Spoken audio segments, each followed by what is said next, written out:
केशव प्रसाद मौर्य का अब क्या होगा?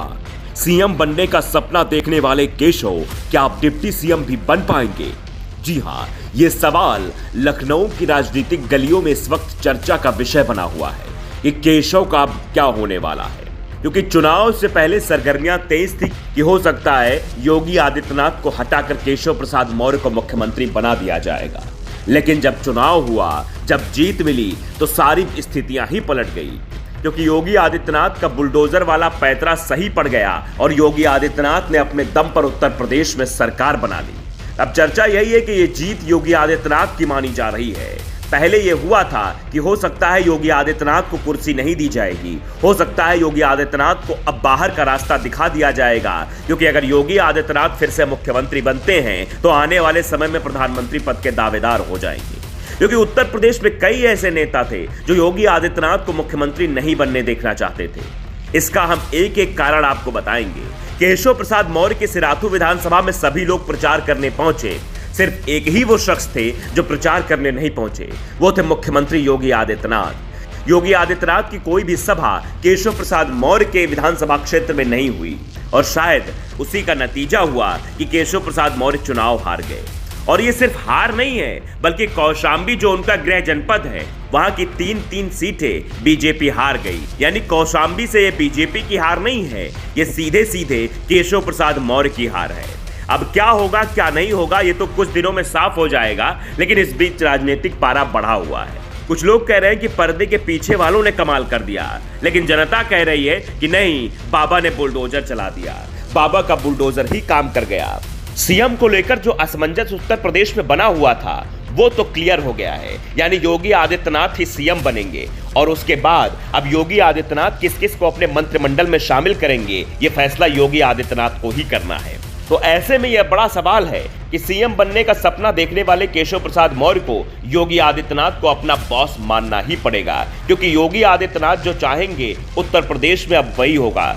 क्योंकि योगी आदित्यनाथ बीजेपी में अब तीसरे नंबर के सबसे बड़े चेहरे बनते हुए दिखाई दे रहे हैं। पहला चेहरा तो आप जानते हैं, मोदी जी। क्योंकि पहला वाला जब चुनाव उत्तर प्रदेश में हुआ था 2017 का, तब वो चुनाव प्रधानमंत्री नरेंद्र मोदी के चेहरे पर लड़ा गया था। अमित शाह ने खूब मेहनत की थी, जिसका नतीजा निकला था 312 सीटें और बीजेपी 325 सीटों के साथ प्रचंड बहुमत की सरकार बनाई थी। लेकिन यहां मामला कुछ अलग है। यहां चेहरा था योगी आदित्यनाथ का, और अगर चुनाव में कुछ गड़बड़ होती तो सारा ठीकरा योगी आदित्यनाथ के सर ही फोड़ा जाता।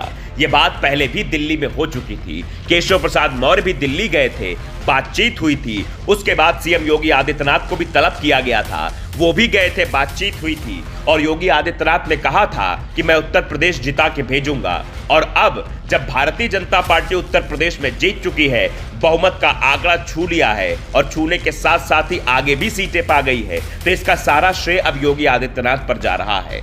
अगर यहां कुछ गड़बड़ होती तो हो सकता केशव प्रसाद मौर्य अपनी बात रख पाते, लेकिन केशव प्रसाद मौर्य किस मुंह से अपनी बात रखेंगे उनको खुद समझ नहीं आ रहा है। क्योंकि अपनी सीट के साथ साथ वो 2 सीटें जो उनके जिले की थी, यानी गृह जनपद की थी, उनको भी नहीं बचा पाए।